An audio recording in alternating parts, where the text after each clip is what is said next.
মানুষ মারার যে রাজনীতি সরকার করতেছে ক্ষমতায় টিকে থাকার জন্য, এইরকম কোনো গভর্নমেন্ট ক্ষমতায় থাকার অধিকার রাখে। এখন আমরা মূলত 25 তারিখ থেকেই সিদ্ধান্ত নিতে হচ্ছে এই সরকারকে আমরা ক্ষমতা ছাড়া করবো, যেভাবেই হোক। প্রয়োজন আমরা যারা বাইরে আছি তারা প্রয়োজনে মরবো। যদি সরকার যদি ক্ষমতায় থাকতে হয়, আমাদের মধ্যে একটা কনসাসনেস জাগে। আমরা যে 3-4 জন বাইরে থাকি যে হচ্ছে আমাদের ভাইদেরকে হত্যা করা হচ্ছে একটা কোটা আন্দোলনের জন্য, মানে হচ্ছে কোটা আন্দোলনের নামার কারণে তাদের যৌক্তিক আন্দোলনগুলোকে সরকার অ্যাকসেপ্ট না করে, যৌক্তিক দাবিগুলোকে অ্যাকসেপ্ট না করে সরকার দেখা যাচ্ছে যে হচ্ছে আপনার মানুষ হত্যা করতেছে, ছাত্রদেরকে হত্যা করতেছে, জনতাদেরকে হত্যা করতেছে। তখন আমরা চিন্তা করি যে হচ্ছে এই যে মানুষ মারার যে রাজনীতি সরকার করতেছে ক্ষমতায় টিকে থাকার জন্য, এইরকম কোনো গভর্নমেন্ট ক্ষমতায় থাকার অধিকার রাখে।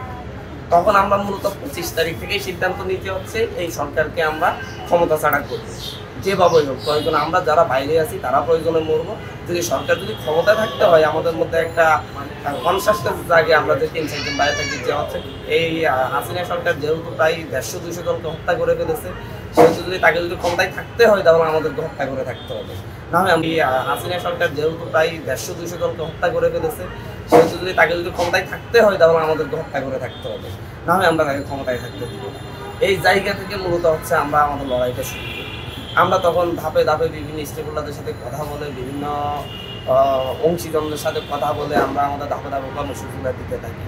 এক পর্যায়ে এসে আমরা হচ্ছে এক দফার ঘোষণা করি, অসহযোগ আন্দোলনের ঘোষণা দিই এবং সরকার বাধ্য হয় এখান থেকে পালিয়ে যেতে। মানুষজন আমাদের ডাকে সাড়া দিয়েছিল।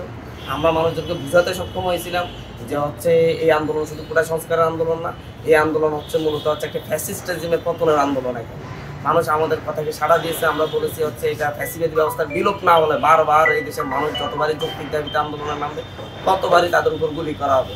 মানুষ বারবার মারা যাবে, মানুষকে খুন করে তারা ক্ষমতায় থাকবে, আবার তাদেরকে আমাদের শ্রদ্ধা করতে হবে, সম্মান করতে হবে একটা খুনিকে। এই জায়গা থেকে মানুষকে আমরা বুঝাতে সক্ষম হয়েছি যে আসলে এই জায়গা থাকা যাবে না। এই জায়গা থেকে বের হয়ে আসার জন্য প্রত্যেককে গুলির সামনে দাঁড়াতে হবে, তাহলে এই ফ্যাসিস্ট সরকারের পতন সম্ভব।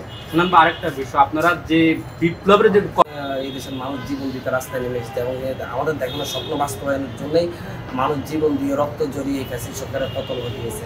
কারণ আমাদের কাছে মানুষের চাওয়া অনেক বেশিই থাকবে। সেই ক্ষেত্রে আমরা হচ্ছে জনগণ এবং হচ্ছে সরকারের মধ্যে সেতুবন্ধন হিসেবে কাজ করতে চাচ্ছি। জনগণের কথাগুলো সরকারের কাছে পৌঁছে দিতে চাচ্ছে এবং সরকারের কাছ থেকে জনগণের দাবি দাওয়াগুলো যেগুলো আছে এগুলো আমরা মূলত হচ্ছে কীভাবে সরকারের শিক্ষা ব্যবস্থা আলোচনা করে এগুলো আদায় করে দেওয়া যায় মানুষকে, মানুষ যে সরকার চলে গেছে বাস্তবতার প্রেক্ষিতে। এই কাজগুলো আসলে এখন আমাদের দায়িত্ব বলে আমরা মনে করি। আমরা সেই সুযোগটা তৈরি করার জন্য চেষ্টা করতেছি।